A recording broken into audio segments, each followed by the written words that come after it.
We are following breaking news. Police say 2 people were found dead inside of an apartment in North Columbus. This is on East Dublin Grandview Road. Now, at this point, it is very early in the investigation, but police tell us both deaths are considered suspicious. We will keep checking for updates and bring you those as soon as we get them. Thanks for joining us for this very special web edition of 10 TV News at 5. I'm Andrew Kinsey. And I'm Brittany Bailey. Yolanda is off tonight. We appreciate you watching us tonight on this streaming platform, including the WBNS 10 TV YouTube channel. We're also live on 10tv.com and 10 TV, our app, Roku, and Amazon Fire. Remember, you can always watch 10 TV News on our website or any of our free apps. We'll be back live on your TV screen tonight at 11.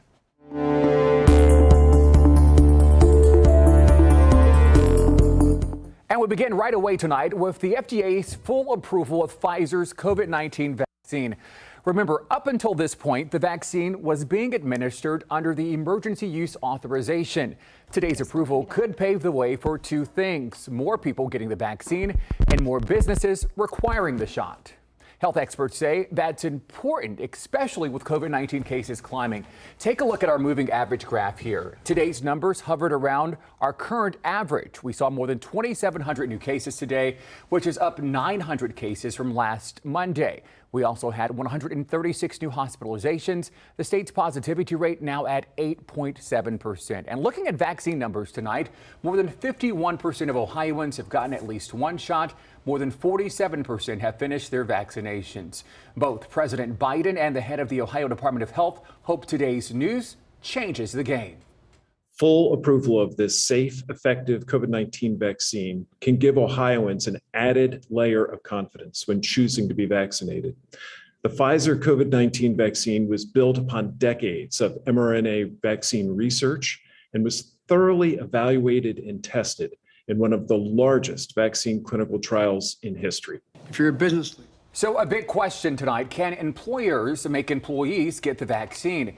We went to a law professor at Ohio State for some answers. Professor L. Camille Hebert says today's announcement opens the door a little wider for employers to require a vaccination as a condition of employment and reduces any legal gray areas that existed until now.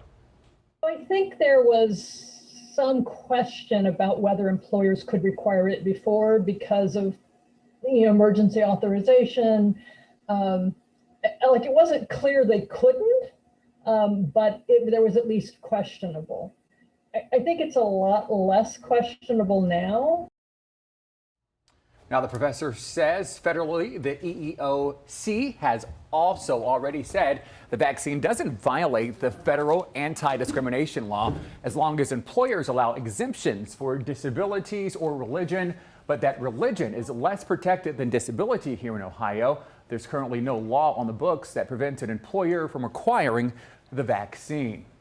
Already or not, it's a big week for back to school. Columbus City Schools tweeted today saying there are only 3 days left until the academic year starts. Students will be back in the building full time. Now remember, masks are required at CCS. Some districts are starting to quarantine students already because of COVID-19. To name a few, Gahanna is quarantining more than 350 students and about 20 workers. Worthington has had to quarantine about 60 students, and Upper Arlington has quarantined about 60 students and staff combined. If you want to check on your school's back-to-school plan, text SCHOOLS to 614-460-3345. Tonight, doctors at Nationwide Children's Hospital are raising concerns about the number of kids diagnosed with respiratory illness. That is in addition to those diagnosed with COVID-19. 10 TV's Kevin Landers live outside the hospital with why doctors say the numbers are quite troubling. Kevin. Well, good evening. Doctors say they've never seen the volume of patients this time of year diagnosed with RSV or respiratory illness. Now, in a normal year, they say they would have 0 patients with RSV. Today, it has 30 patients, and over the last 7 days, it's hospitalized 52 patients with 17 in the ICU. I spoke to one mom whose son was diagnosed.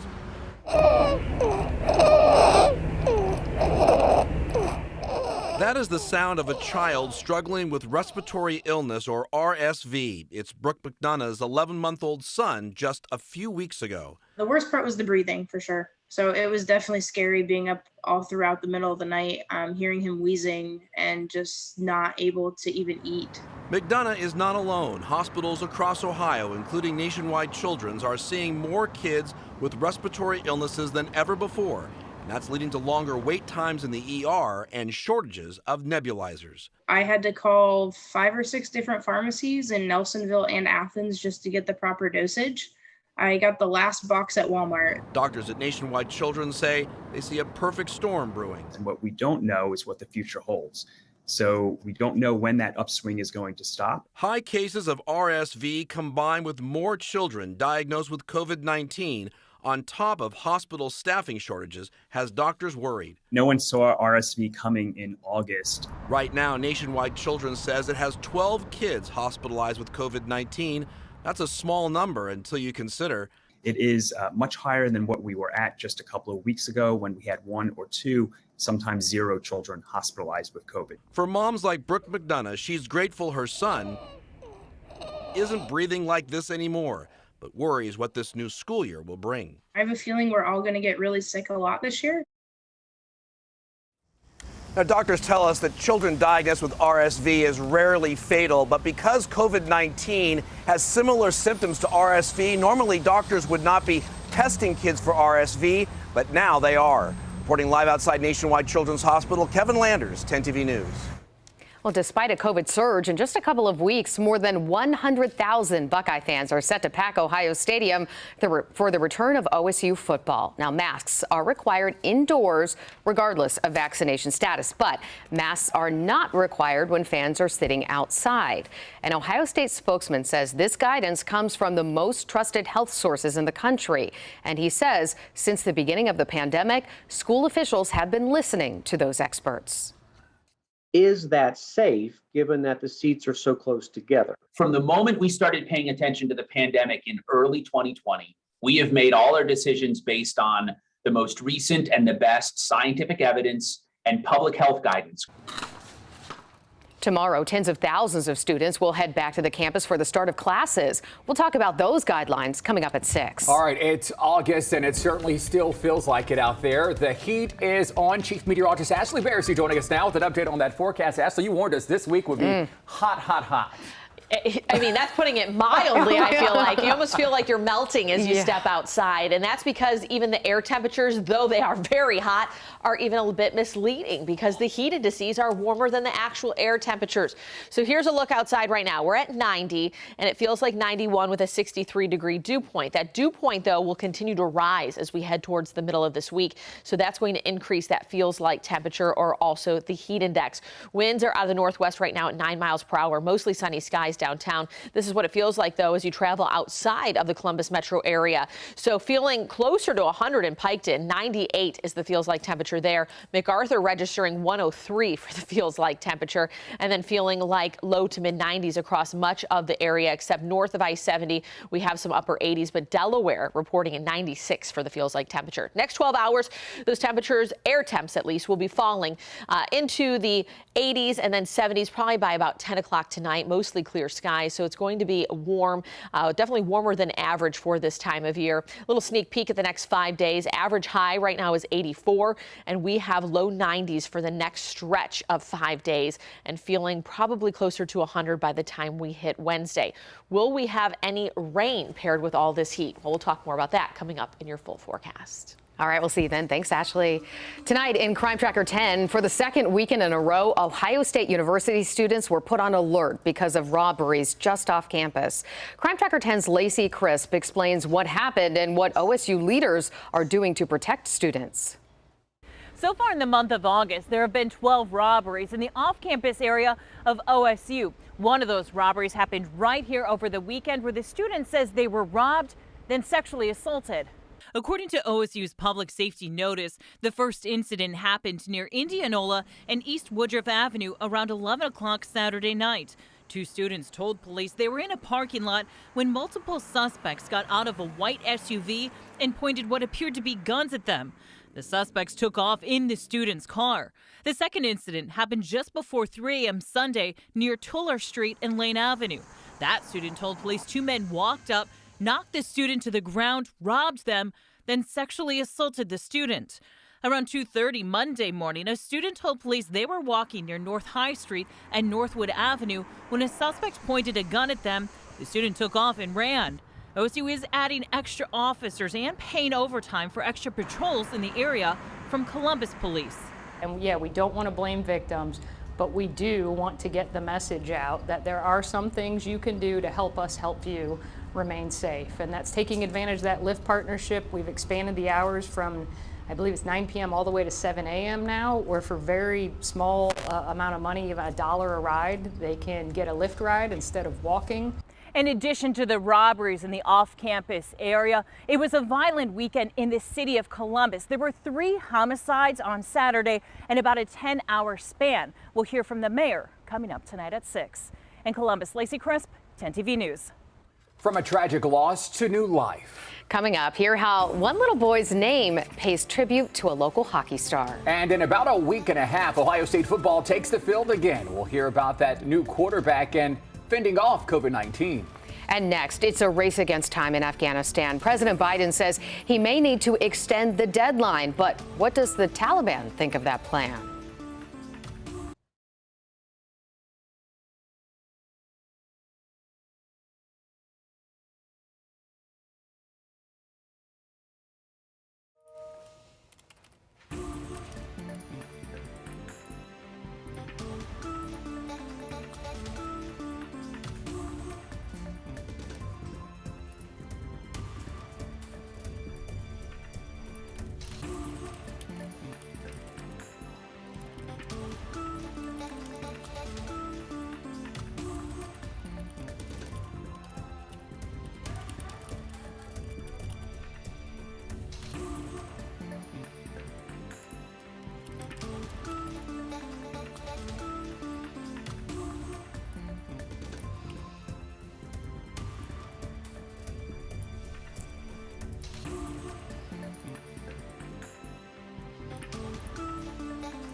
The man charged with killing 2 men in the same day after meeting them on Grindr now has a higher bond. 19-year-old Talent A. Christian Bradley is charged in the death of a Westerville man and a Columbus man, both in their 60s. Police say Bradley met them on a dating site.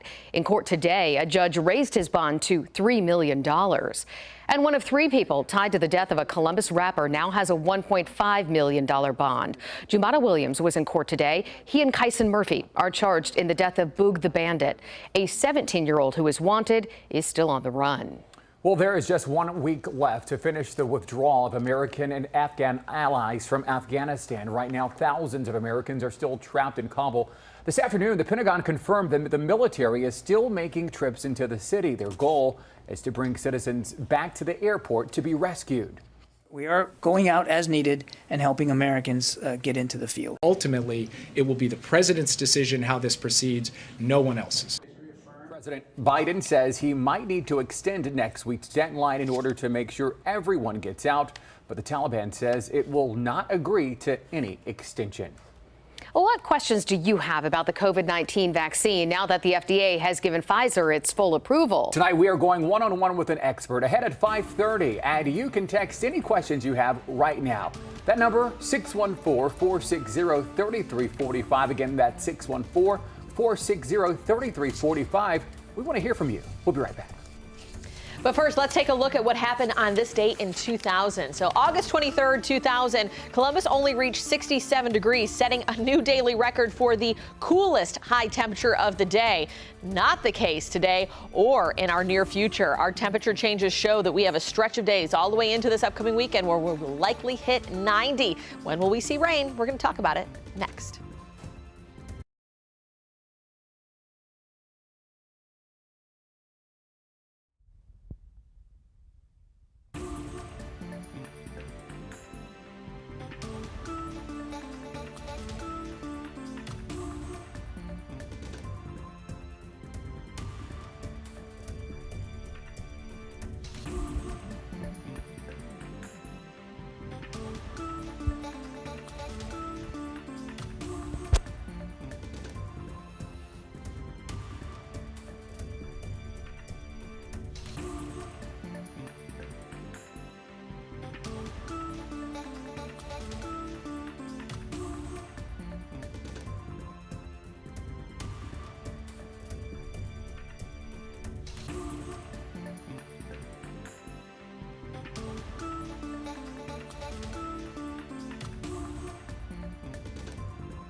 A baby's birth after a heroic save. Today, the Columbus Blue Jackets announced one of their players, Elvis Mercer-Linkins, has a new son. And the little boy is a living honor to a man who might have saved his life. This is Knox Matisse Mercer-Linkins. You may remember his mother was pregnant back in July when a firework went off and hit goaltender Matisse Kivlenieks. Kivlenieks happened to be between that firework and the baby's mother. Kivlenieks did not survive his injuries, but Mercer-Linkins' wife was okay. And now Knox carries the middle name of Matisse in his memory. Another big story today in sports. Ohio State is gearing up for its season opener, and single game tickets go on sale to the public Wednesday at noon. 10 TV sports anchor Dom Tiberi joins us now with more on the Buckeyes, including a new starting quarterback. Plus, the Big Ten has some new COVID protocols for the teams. Dom. Yeah, that's right. The Big Ten announcing today that any team that can't play a game this year because of COVID-19, that team will have to forfeit the game, and it will count as a loss and a win for the other team. Ryan Day telling us today that the majority of his players have been vaccinated. Only about 10 of them are not vaccinated. He says hopefully COVID will not be an issue this year. As mentioned, the Buckeyes getting ready to open the season. Just 10 days, they will travel to Minnesota for a night game. And with C.J. Stroud being named the starting quarterback, it is now time to get ready for that game. Ryan Day says it is time to start game planning. And he says Stroud has earned this opportunity. I mean, he was excited for sure and fired up. But, you know, he's not an overly emotional guy in those type of situations. I think he knows that this is just an opportunity. It's not an accomplishment. It's an opportunity, and I think he looked at it like that. So now we got to go about the business of going to put it on the field. And there's no question this football team is loaded with talent, folks, especially on the offensive side of the ball. The key for C.J. Stroud, stay within himself. Don't try to do too much and distribute that football, because I'll tell you what, he is surrounded by a bunch of guys that can score a touchdown in the blink of an eye. There you go. And I can't wait for the first one of the season. That's always exciting, right? It's going to come up in 10 days or so, hopefully. All right, Don, thanks so much. Can't wait for that. All right, let's talk about the forecast out there. Hopefully practices are indoors today, because miserable practice. You won't get the most bang out of your buck in practice today. No, not at all. I mean, even if you have the AC going, I don't even know if the air conditioning can keep up with this kind of heat, at least the stretch of days that we have with this. So yeah, try to stay cool if you can. Popsicle kind of weather. There you go. Yes, popsicles are big in our house right now. Carter really likes popsicles. All right, let's talk about the warm weather, because first I want to start with some statistics that's brought to us by Climate Central. So this is climate data for the city of Columbus. The longest streak of 85-degree days continues to increase as we've been tracking the data from 1970 to 2020. And you can see how we were below 10 days, and now we are inching closer to 15 days for that longest streak of 85+ degree weather.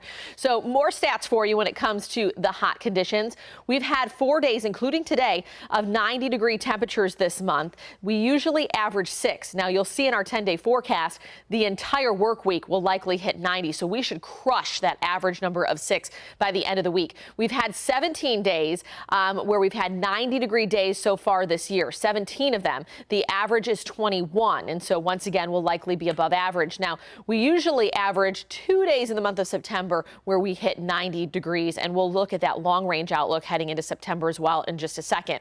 90 degrees outside right now, just a degree shy of our high today, where we hit 91. We've been at least at 90 for a high the last 2 days, and we were flirting with it for a stretch of days. In fact, we have not been below average for the high since last Tuesday, so a week of above average temperatures. Here are our current temperatures as we speak. So a lot of 80s on the board, but you'll find 94 in MacArthur. 90 down in Piketon, Chillicothe, 91 in Circleville, 90 in Washington Courthouse, same in Delaware, and then some mid to upper 80s up to our northwest. These dew points, not terrible. We will have higher dew points as we go throughout the week as some moisture rolls in, but you'll see how we start to peak out on Wednesday, Thursday, maybe even a Friday, where we get some more pop-up showers and storms, and that's when those dew point temperatures will rise. So when you mix the heat with the humidity that's measured by the dew point, we're going to have heat indices starting maybe as early tomorrow, but definitely Wednesday, that could be triple digits. So your forecast for tonight: 79 degrees around 9, 76 at 11. Mostly clear skies for tonight. Our overnight low is 70, so it's going to be a warm one. You really aren't going to be able to catch a break from having to use that AC during the overnight. Light northwesterly winds.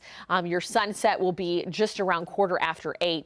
Now, how much AC will you need tomorrow? Well, you're going to have to crank it up. Some moderate levels for the morning hours. By the time you hit lunch through the dinner hour, it'll need to be on high. So tomorrow's forecast in numbers: 85 midday, 92 for the afternoon high, though that's a bit misleading because it's going to feel warmer than that. So look how this jumps around 4 and 5 o'clock to maybe about 99. So I think mid to upper 90s is safe for the feels like temperature tomorrow. If you're an outdoor worker, really stay hydrated. Make sure to take breaks because this can be dangerous kind of heat if you overexert yourself.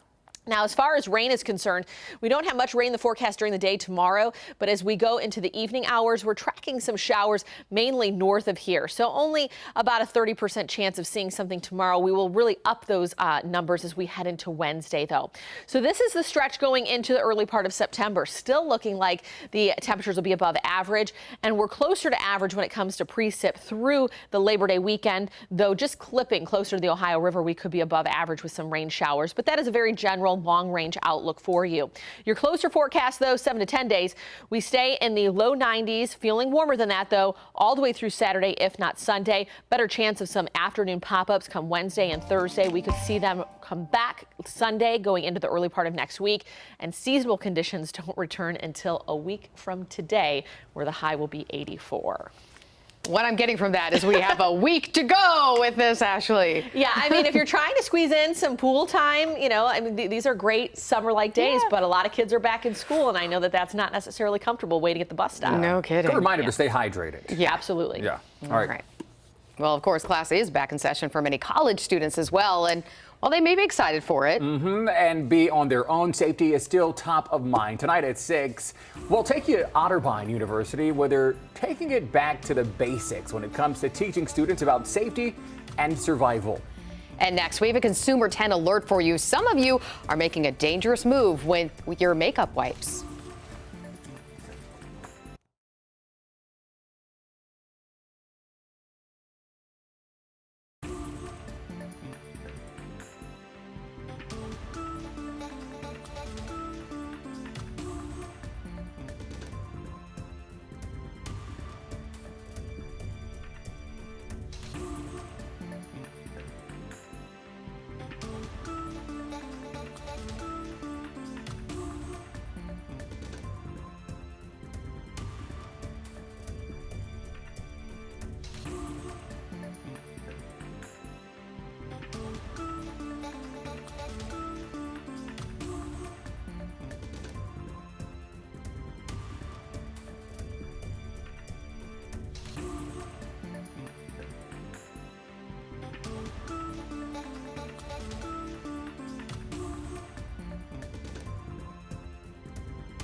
We have a Consumer 10 alert tonight from the FDA. It's a heads up if you use baby wipes, makeup wipes, or any other kind of disposable wipe. When it's hot outside, you'll want to make sure you don't keep those wipes in your car. Take them inside with you, and here's why. According to the FDA, it could lead to mold or worse. Extreme temperatures can cause changes in the ingredients. In some cases, the preservatives that protect against bacteria and mold break down and can't do their job. In the heat, bacteria and mold can grow even faster. Startup companies like Cruise and Pony.ai have started testing self-driving cars. They're testing the cars with a human driver. CEO of Pony.ai says this is the best way to create safer technology. The person in the car can push an emergency button to stop the vehicle at any point. A spokesperson says they will stop using the human driver next year in an effort to have self-driving taxis. Companies are now putting warnings on the feature to remind drivers to remain alert while on the road.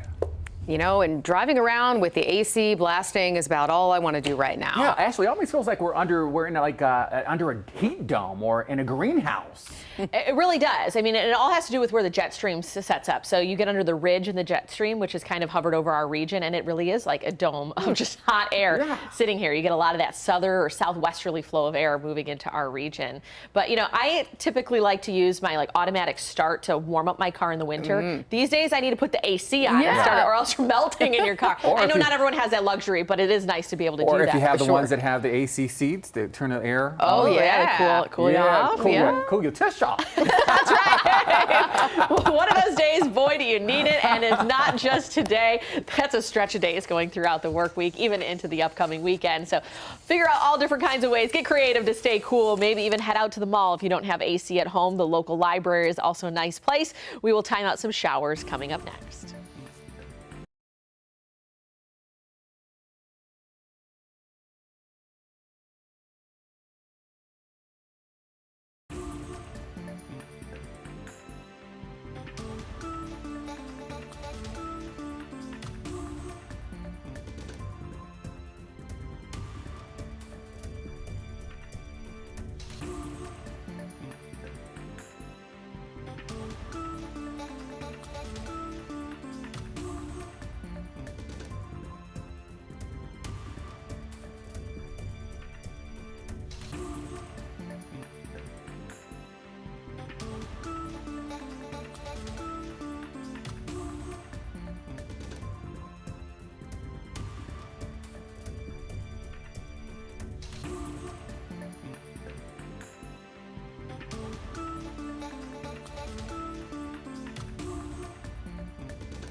Pfizer's COVID-19 vaccine is now fully approved by the FDA for use in people ages 16 and older. This means it has the same level of regulation as other vaccines. So more companies, universities, and even local governments are expected to make getting the vaccine mandatory. Thanks for joining us for this very special web edition of 10 TV News at 5:30. I'm Andrew Kinsey. And I'm Brittany Bailey. Yolanda is off tonight. FDA officials hope that this approval lifts public confidence in the vaccine among the unvaccinated. The FDA approval is the gold standard. The moment you've been waiting for is here. It's time for you to go get your vaccination and get it today. Today. Well, following approval, the Pentagon announced it will require members of the military to get the vaccine, and New York City's public school teachers and staffers must do that as well. And we do want to get some more perspective on today's big news. Dr. Joseph Gestaldo from Ohio Health is joining us now to answer some big questions for us. Dr. Gestaldo, as always, great to see you.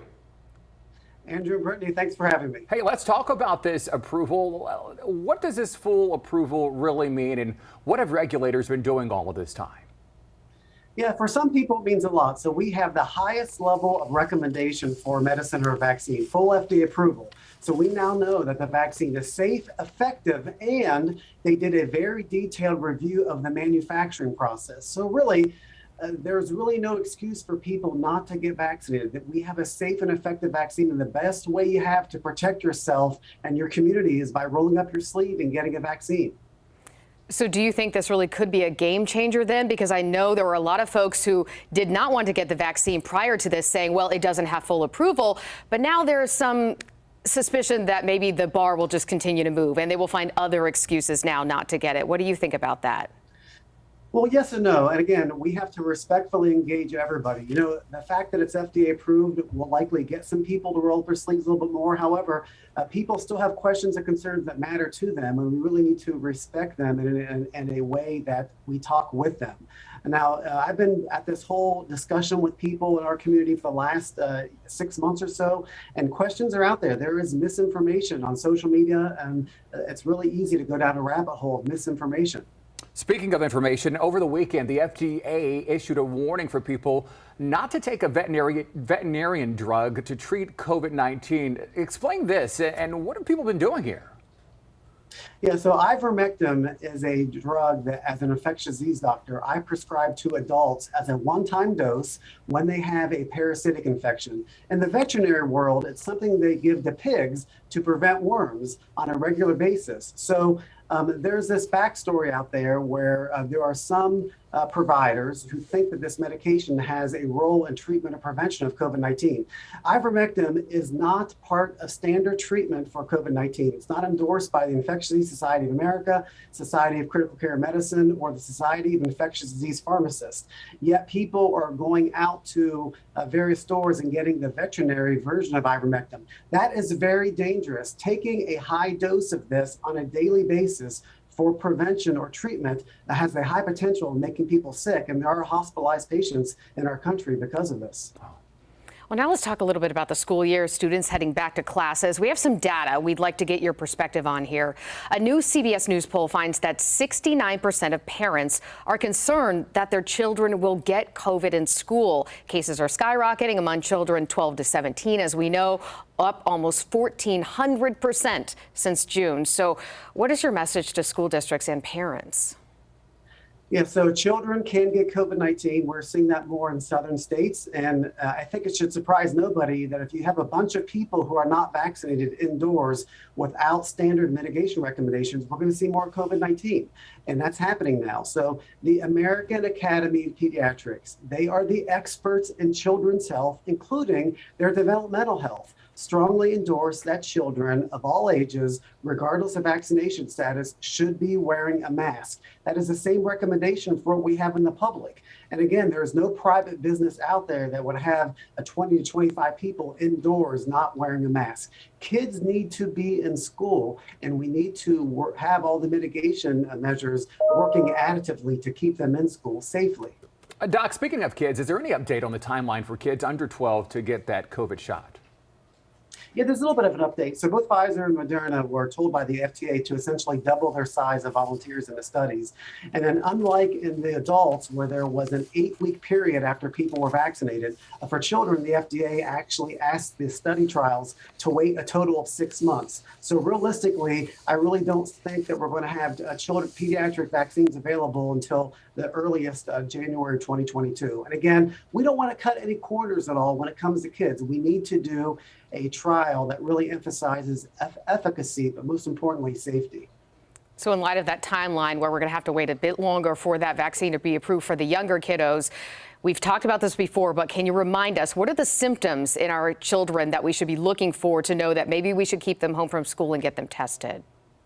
Yeah, so what's different about the Delta variant are the symptoms. The most common 3 symptoms of the Delta variant are like upper respiratory tract infections: a headache, a sore throat, and a runny nose. In addition, you always have to be concerned for a cough, shortness of breath, or a fever. But, you know, children can manifest symptoms a little bit differently. And if there's any concern at all for COVID-19, whether it be they have symptoms or high-risk exposure, they need to get tested and stay home. Dr. Gestaldo with Ohio Health, thank you so much, as always, for answering these questions for us. We appreciate it. Thank you. All right, let's get you some breaking news. We're on top of a man in critical condition after being injured in a drive-by shooting. We are on the scene. This is a live look there at Grays Lane and Celtic Sea Lane. You can see heavy police presence there at this hour. Of course, we will be tracking that. We have a crew on the scene, as you see right there, giving us live pictures. We will bring you updates as we get them throughout the next hour. Well, police say 3 suspects are in custody. Officers say they now have the gun used in this shooting as well. All right, let's get you updated now on that forecast. Ashley, you've been telling us the heat is here. Not much relief in store, so we don't want to get people's hopes up. No. The only thing that's going up is the mercury and that thermometer. Oh, yeah. Yeah, I mean, especially with that feels like temperature. So, I mean, I've been hibernating inside because I could just feel the pregnancy swelling coming on when I step out there in the 90-degree heat. And I know I'm not alone. I mean, and I just feel for our construction crews outside, our farmers that have to be outside. It's really uncomfortable. 90 degrees right now, partly cloudy. Now, here's the good news. The dew point at 63. It's been higher over the last few days, so not quite as humid, but still a little muggy out there. Just enough of a dew point to make it feel about a degree warmer. 91 as that feels like temperature. Winds are in the northwest at 9 miles per hour. Here's what it feels like across the area. So a lot of mid to even upper 90s in some areas. Piked in at 99, 95 is what it feels like in Circleville and Washington Courthouse. This is all the heat index, folks. So 95 in Zanesville, McConnellsville, 96 over in Athens, and same up in Delaware. Now, as far as the actual air temperatures, the next 12 hours, well, we fall into the upper 80s, probably closer to 6 o'clock, and then we will stay in the 70s during the overnight. Some folks might get in upper 60s right around 6 a.m. Here in the city, though, I think we bottom out right around 70. So your high temperatures over the next 5 days, this is what I'm saying, we're not catching a break. We stay in the low 90s and feeling even warmer. Now, we do have a couple chances of some afternoon pop-ups coming into our forecast. We'll time those out coming up in your full 10-day in just a few minutes. All right, we'll see you then. Thanks, Ashley. Well, we have an update tonight on that investigation at Cedar Point. Yeah, you may recall a guest injured rushed to an area hospital after something fell from Top Thrill Dragster. Investigators still don't know where their train was on Top Thrill Dragster when a piece came off or how it happened in the first place. But tonight we do know what that object was. The piece that struck the woman is an L-shaped bracket, approximately the size of an adult male's hand. It is known as a flag plate. It communicates to the ride's operating system that the particular train is through a portion of the track. Top Thrill Dragster is closed for the rest of the year. The person who was injured survived, but investigators said today there's no update on their condition. Some retirees are worried about losing their health care assistance. Coming up, we're going to verify claims that health benefits are going away at 5:45. And stepping in after Jeopardy's host stepped aside. The familiar face who will be the interim replacement. But first, new testimony against R&B singer R. Kelly.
We have new information tonight in the R. Kelly trial. Another woman took the witness stand today to testify against the R&B singer. The woman said she was just 17 when she got a sexually transmitted disease from R. Kelly. She also said when the singer found out how old she really was, he slapped her in the face but kept her in his life. The R&B singer is facing sex trafficking and racketeering charges. He denies all allegations related to sex crimes. The leader of the Proud Boys extremist group was sentenced to 5 months in jail today. Henry Enrique Tarrio was convicted of burning a Black Lives Matter banner and for bringing 2 high-capacity firearm magazines into the nation's capital just 2 days before the January 6th riot. Tarrio pleaded guilty last month.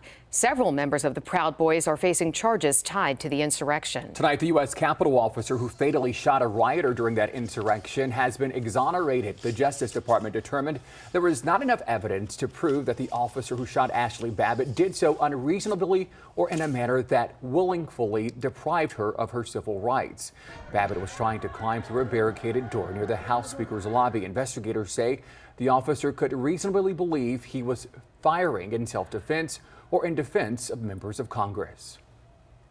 I said when I started, I work for the people. I work for you. And to me, that is everything. Today, New York Governor Andrew Cuomo gave a farewell address ahead of leaving office at midnight tonight. He encouraged New Yorkers to mask up and get the COVID-19 vaccine. Cuomo resigned 2 weeks ago after a sexual harassment investigation started. During his speech, he called himself a victim of media frenzy. The lieutenant governor will now take over as the state's first female governor. The big question is, who will host Jeopardy next? Well, we don't have that answer, but we do know who will step in temporarily. I feel like I need to give the forecast in the form of a question, but our outdoor projects forecast is looking like we're going to have yellow lights across the board, not necessarily because of any kind of widespread rain, but definitely because of the heat. But we are tracking some afternoon chances of some isolated storms. We'll have more on that in your full forecast next.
TV's Digital Broadcast Center is sponsored by Lindsay Honda.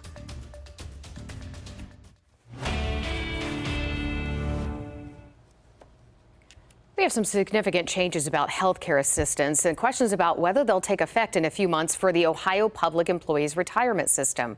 We recently got a question from a viewer who is wondering if health benefits are going away altogether. 10 TV's Lindsay Mills verifies. Viewer Faye Haynes recently wrote to us asking, is it true that Ohio Public Employees Retirement System plans to discontinue health benefits to retirees? Our source is Tanya Brown, the OPR's Director of Member Operations. She says beginning January 2022, they are moving to a reimbursement model called a health reimbursement arrangement. The way this works is the participant will pay up front for premiums and other qualified expenses that they can then be reimbursed with from their allowance. We will deposit that allowance each month into their HRA account.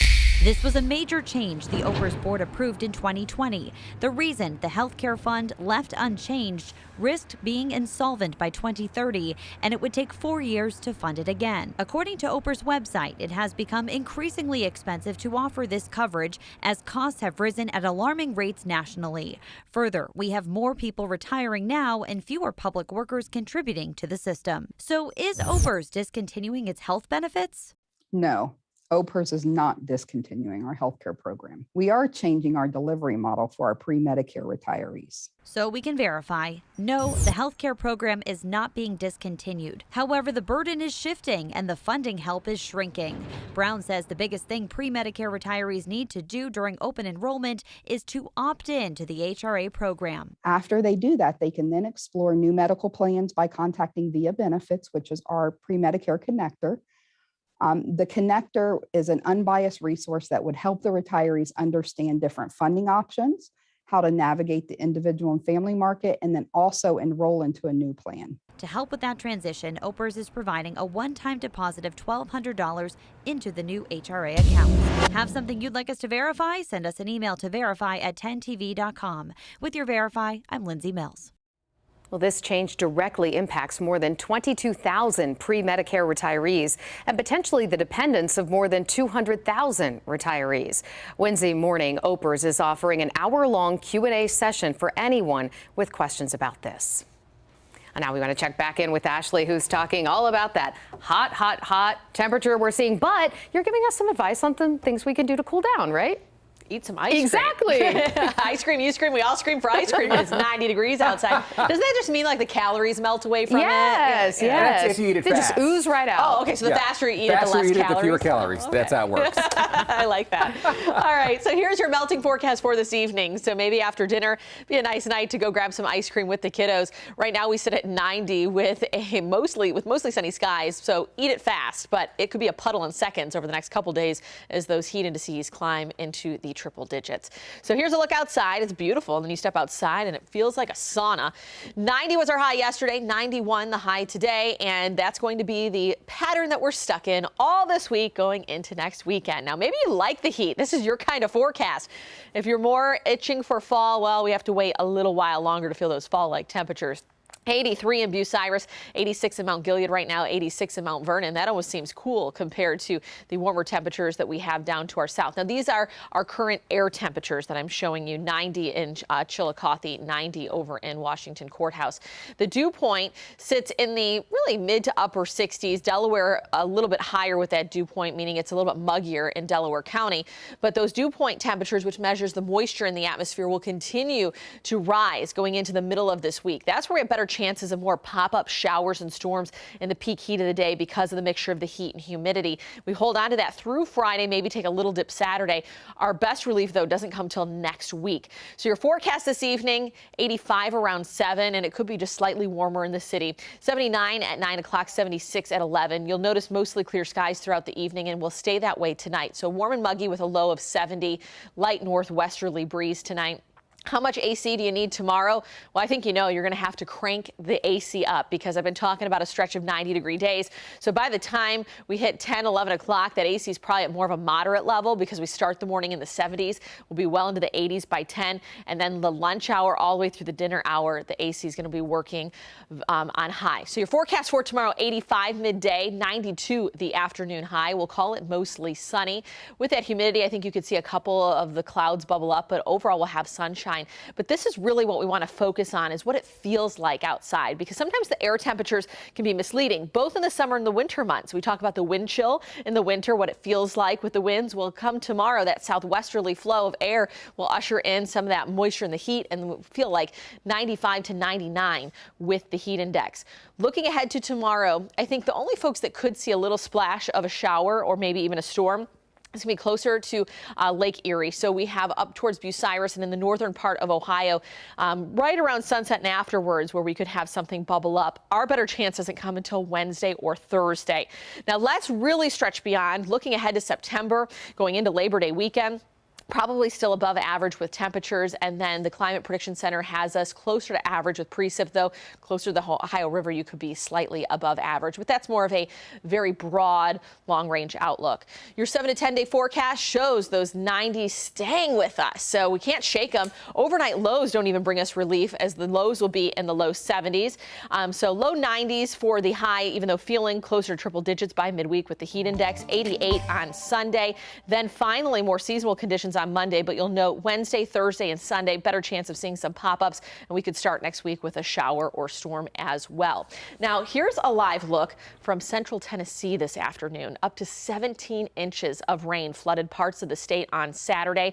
Water just barreled through those homes, and when the floodwaters receded, damage like this was left over. At least 21 people have died and more people are still missing. And so we've been keeping a close eye on what's been happening in Tennessee, and then of course Henri that happened in the Northeast as well. So we can't really complain too much about the heat, guys.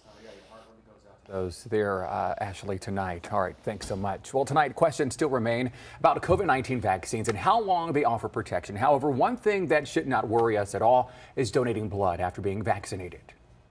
It will not affect the efficacy of the vaccine that you had. You will still be completely protected and covered. The only thing is when you donate, just let us know which vaccine that you had so that we can make sure that that's documented. You can donate this Wednesday. 10 TV is teaming up with the American Red Cross and WNCI for the blood give-in. It takes just an hour to help shore up the critical need for blood right now. I've had friends throughout my life that have needed like blood transfusions and things. Fortunately, nothing too serious, but I know that they needed it, and I know that there's always a need for blood, and especially different types of blood. So I figured that that'd be a way to help out and just something to give back that doesn't really cost you anything.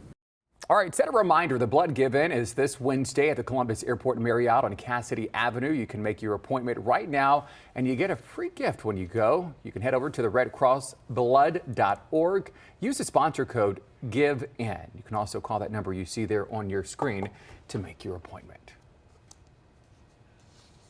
Well, this week's Futurecasters installment is about blue moons and the two types of them. You can watch that video you see here and many more on 10tv.com/Futurecasters. All right, here's a look at what we're working on tonight at 6 o'clock. After a violent weekend in Columbus, we're asking city leaders what's being done to keep you safe. You'll hear from the mayor and Ohio State students about what needs to be done. Plus, more large events are scheduled even as COVID-19 cases rise. So what does that mean for contact tracing of positive cases? An expert will answer that question. And the Classic for Columbus returns for the first time in 25 years. What organizers are hoping the big event can do for the community. And who is the temporary host of Jeopardy? We'll tell you who's running the show for now, next. Your COVID-19 vaccination card may have an expiration sticker. Does that mean you're no longer protected after that date? Hi there, I'm Angela Ann. Tomorrow morning on Wake Up CBUS, we will verify if that claim is true. We'll see you then.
When she's And the next host of Jeopardy is Mayim Bialik. The actress is set to be the new temporary host. You may remember from last week, the recently selected host, Mike Richards, stepped down. This came after a podcast surfaced of him making offensive statements.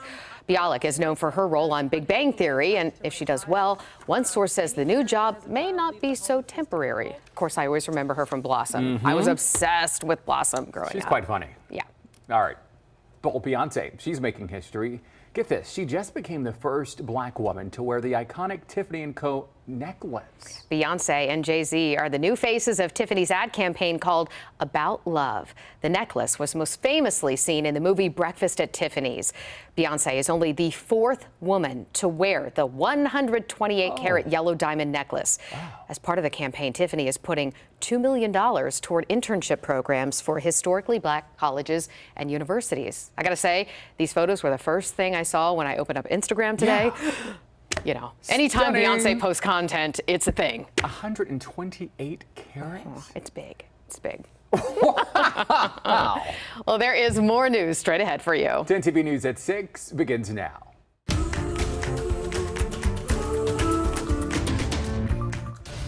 And we begin right away at 6 with breaking news from Southeast Columbus tonight. Police tell us a man was shot on Grays Lane and Celtic Sea Lane, taken to an area hospital in critical condition. We're now told 3 suspects are in custody after leading police on a chase. This is a live look at the scene where that chase ended. You can see officers remain there. There is a crime scene tape put up in that area. Police say they managed to catch up with those suspects in a stolen vehicle on Melrose Avenue and Wedge Street. No word yet on what charges they'll face. After I saw a lot of the safety notices and emails, I went to the store and I got pepper spray. It was a violent weekend in the city of Columbus. There were 3 homicides in about 10 hours on Saturday, and not 1, but 2 OSU public safety alerts. Thanks for joining us at 6. I'm Andrew Kinsey. And I'm Brittany Bailey. Yolanda is on assignment tonight. Well, after a scary weekend, Crime Tracker 10's Lacey Crisp explains what leaders are doing to combat the violence. I've read a couple of the emails and it does scare me, but I just know to stay inside for most of the time or walk with a friend. As more than 60,000 students are getting ready to prepare for their first day of classes, the university is telling them to prepare for safety as well. Over the weekend, 2 students told police they were robbed at gunpoint and carjacked. Another student said they were robbed, knocked to the ground, and sexually assaulted. And then another was robbed as well. I feel like I did get some kind of text message or a citizen's alert. But I get a ton of those. This is Columbus. It's a very high crime rate. The off-campus area wasn't the only place to see violence over the weekend.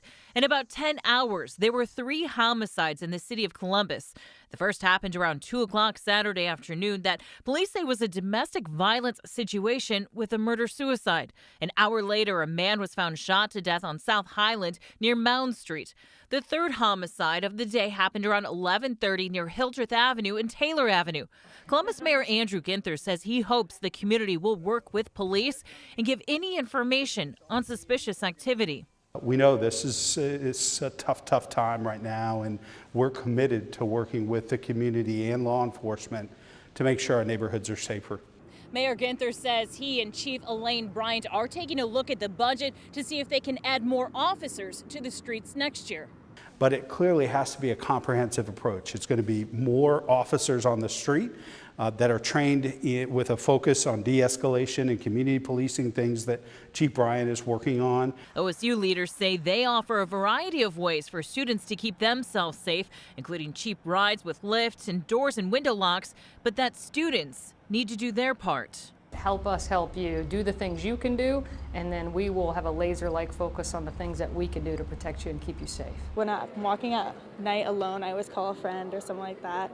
So I just try to always have someone with me or have pepper spray on me. In Columbus, Lacey Crisp, 10 TV News.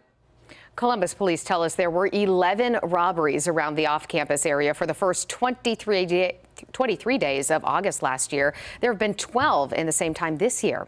And as students return to campus, safety, of course, is top of mind. And that's why police at Otterbein University are ramping up fundamental safety training for students. We'll show you what that looks like coming up in just a few minutes. All new tonight at 6. It's a big week for the capital city. Tonight, the Classic for Columbus kicks off. It's been nearly 25 years since the event was here. The last Classic football game between Central State and Morgan State was August 31st of 1996. Now, this week is designed to put a spotlight on HBCUs, or historically black colleges and universities. Organizers say they are ready to make a positive impact on the community, which has dealt with a lot of violence so far this year. It's an opportunity for our young inner city African Americans to see a stadium filled with accomplished African Americans who can serve as role models, who can serve as mentors. This is a direct contrast to the images we see on the news every night with the murder rate and all of these other issues. This is a positive, unique experience for young African Americans to see role models and mentors. The Classic for Columbus aims to encourage higher learning and raises money for scholarships. Tonight's kickoff is with a Unity Prayer Vigil. Events continue all week long leading up to that big game at Ohio Stadium Saturday between Kentucky State and Central State. Well, now to our Facts Not Fear coverage of COVID-19. Things are quickly moving forward as the FDA gives its full approval to the Pfizer vaccine. Already, the Pentagon has mandated the vaccine for the military, and teachers and staff at the nation's largest school district in New York will be required to get vaccinated. The approval also paves the way for everyone to get booster shots, but many in Ohio have yet to get their first shot. And looking at our current vaccine data in the state, more than 62% of adults have gotten at least one shot.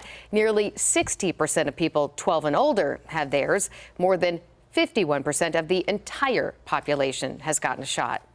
And looking at case numbers in Ohio, we saw nearly 2,800 new cases today. And as you can see on our moving average graph there, that's right around our current average. Well, students in Central Ohio are just headed back to school, but already Gahanna, Worthington, and Upper Arlington are seeing high numbers of staff and students quarantined because of COVID-19 exposure. In Gahanna, 365 students and 19 staff members are in quarantine.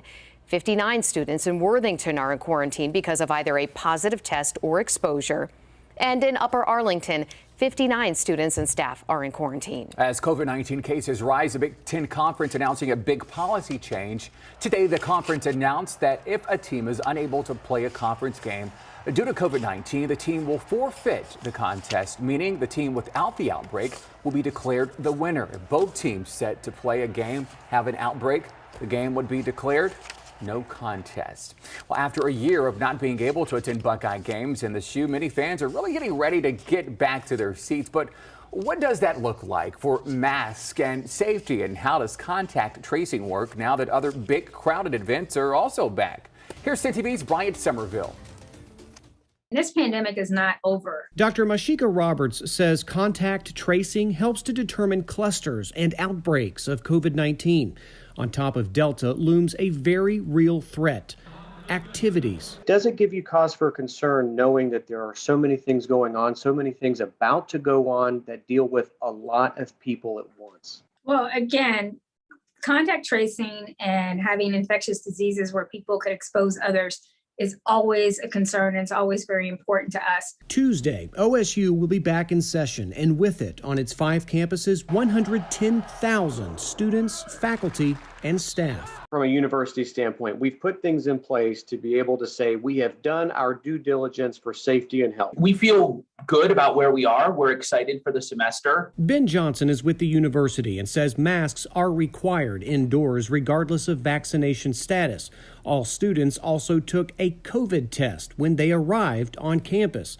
The positivity rate, he says, 0.49%. So our positivity rate is low. People are wearing masks when they're indoors. Our vaccination rate among students, faculty, and staff is 73%.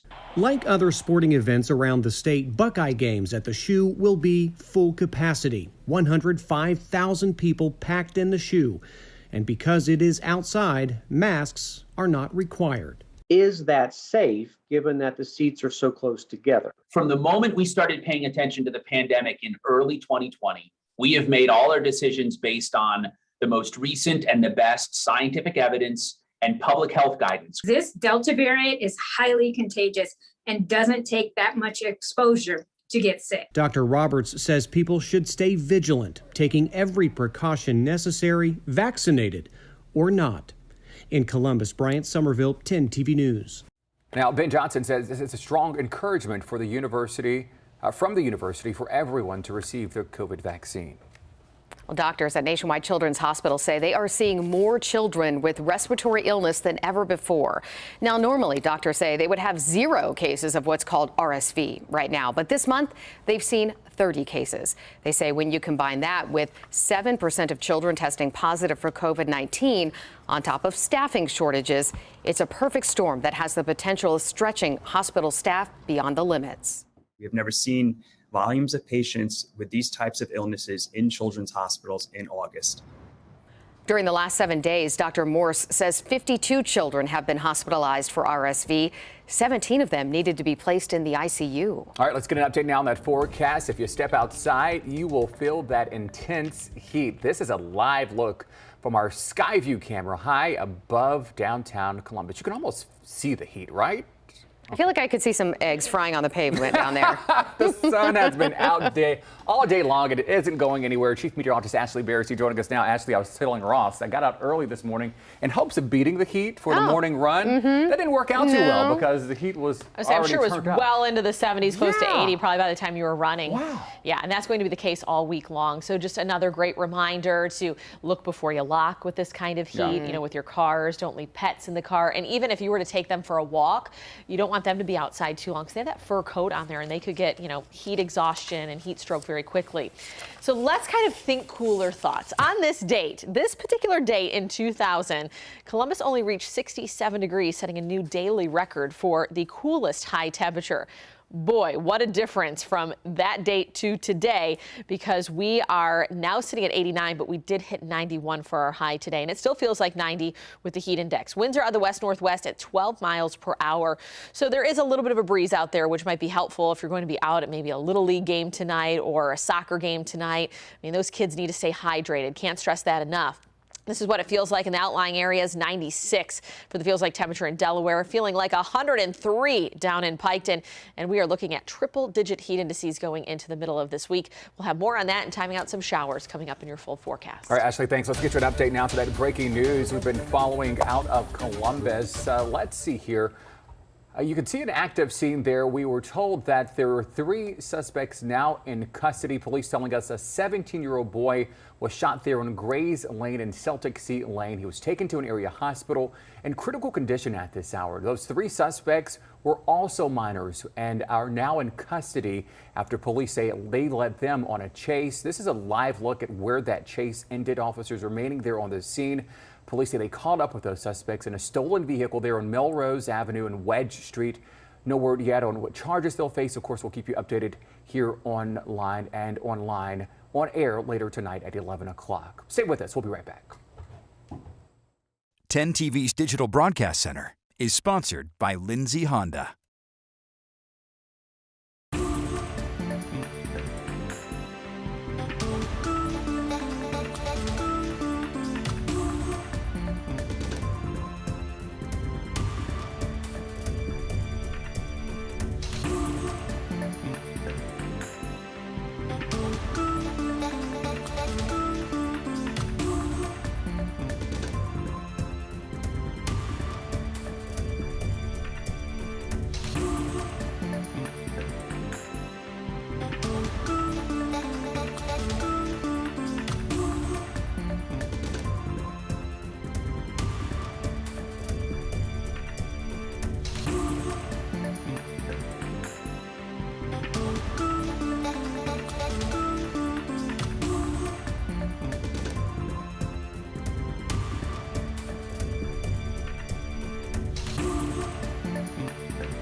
College students are returning to learning this week. Today, we have Otterbein, OU, Miami University of Ohio, and the University of Cincinnati beginning fall semesters. Tomorrow, it's Ohio State's turn.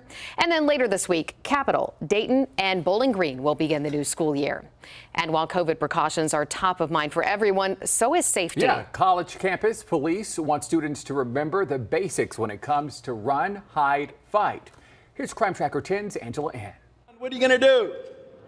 I can't hear you. What are you going to do? Run! Absolutely. Otterbein Police Chief Larry Banaszak says lecturing students about campus shooter safety is one thing, but making students go through it is another. It's this way. It's this way. Survival, he says, is about practice, training, and repetition. It's all about, here's how you run out of the building, barricade your door, and if you have to fight or attack a shooter, throw an attack, and here are some of the fundamentals. Otterbein offers 10 to 15 simulated trainings like this every year to students, staff, and faculty. You're going to see police officers coming in with weapons that will sound like the real thing, but they are blanks. They're about as real as you can get. Chief Banaszak says besides run, hide, and fight, students must also remember key safety fundamentals they may have forgotten during the pandemic. For example, if you walk into an area, where are those exits that you can get out of quickly? Where are you going to be seated in that particular location? And if you have to shelter in place, what do you have inside your office that can best do that?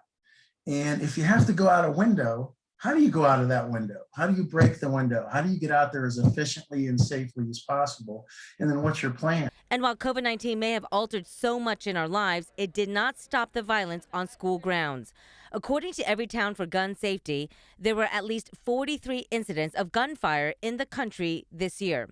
And last month, an Ohio man was arrested for planning a mass shooting at an Ohio college campus. He described himself as an incel, a group the FBI has determined as an emerging domestic threat. Chief Banaszak says today many Otterbein buildings have safe rooms for people to barricade themselves.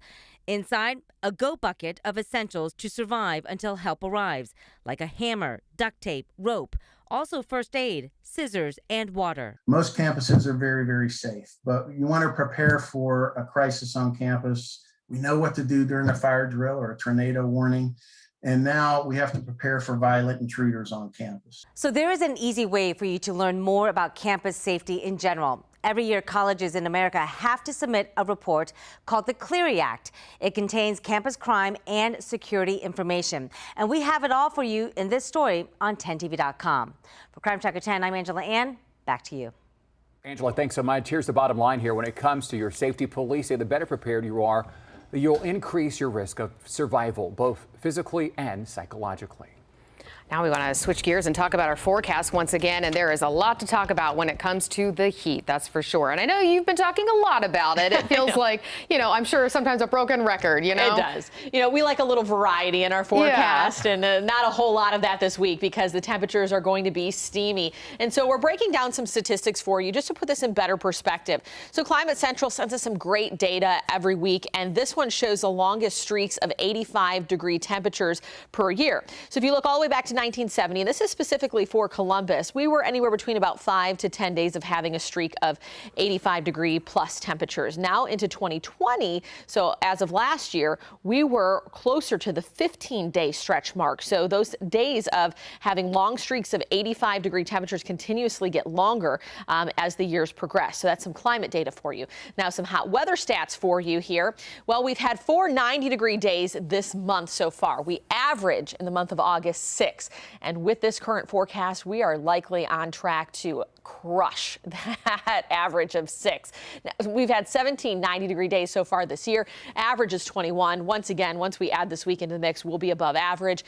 And we average about 2 90-degree days in September. We'll have a little sneak peek at the first part of September's forecast coming up in just a minute.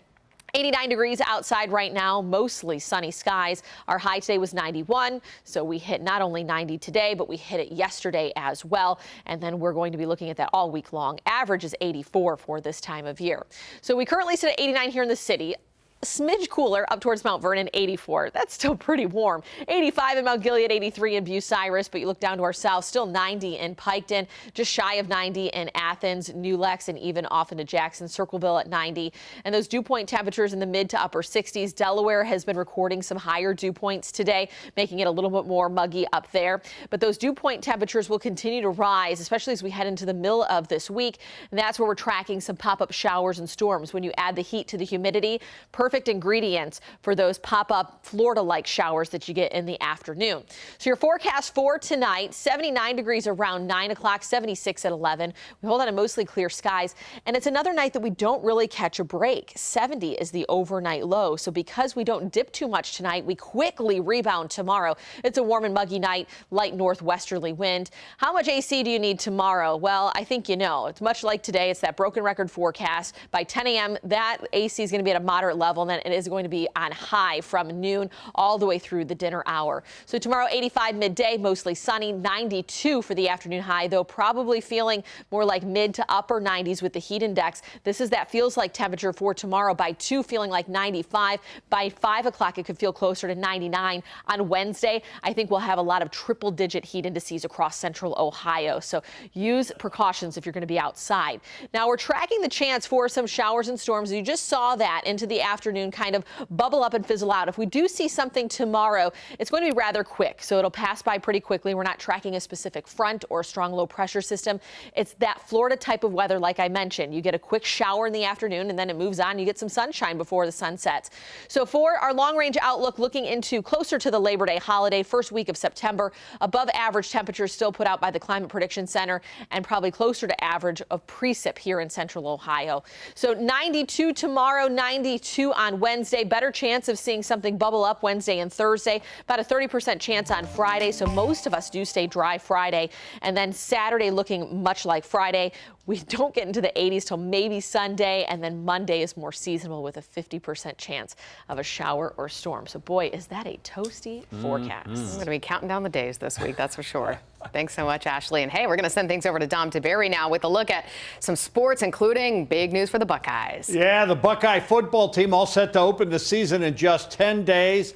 That night game at Minnesota, and hopefully COVID-19 will not be an issue for the Buckeyes this season. Meanwhile, the Big Ten announcing today that any team that can't play a game because of COVID-19, that team will have to forfeit, and it will count as a loss, a win for the other team.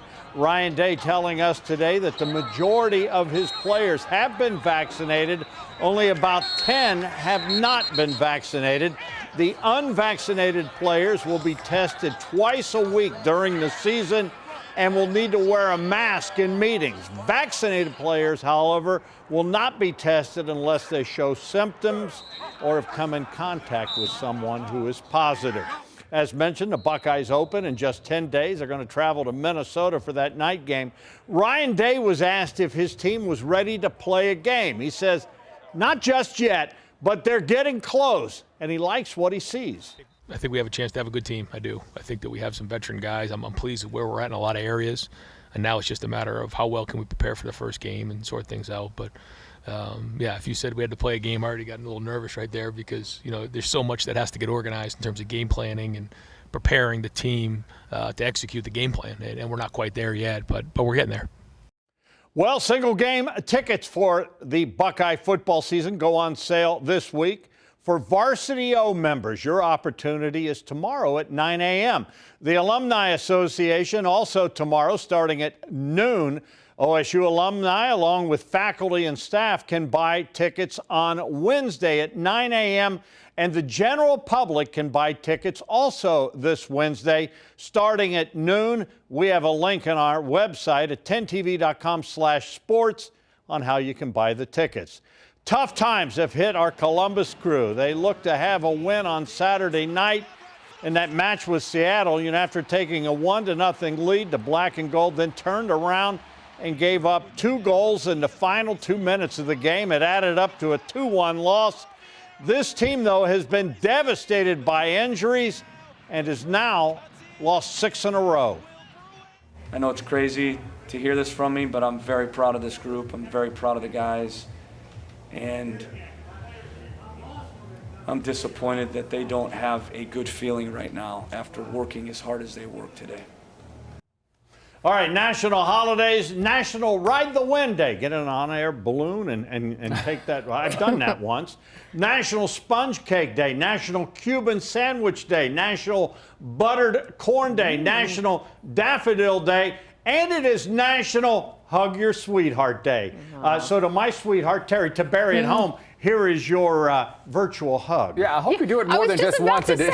You better go give her a real one later. Well, I mean, I can't. I'm here and she's there. I wish. Hey, I wish I could just beam myself there, Scotty. There you go. All right, stay with us. We'll have a final check of your forecast coming up next.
Let's go ahead and take another look at tomorrow's forecast. We're going to feel even warmer than that actual air temperature, if you can believe it. Forecasting 92 for the afternoon high, mostly sunny skies. Slim chance of seeing something bubble up tomorrow. Likely feeling between about 95 and 100 with the heat index, and triple-digit heat indices heading into Wednesday. Ooh. All right, thanks, Ashley. And hey, thanks for being with us for this special edition online of 10 TV News. Hopefully you stayed cool this evening. We'll have more news and weather tonight at 11 on air. News and weather anytime at 10tv.com.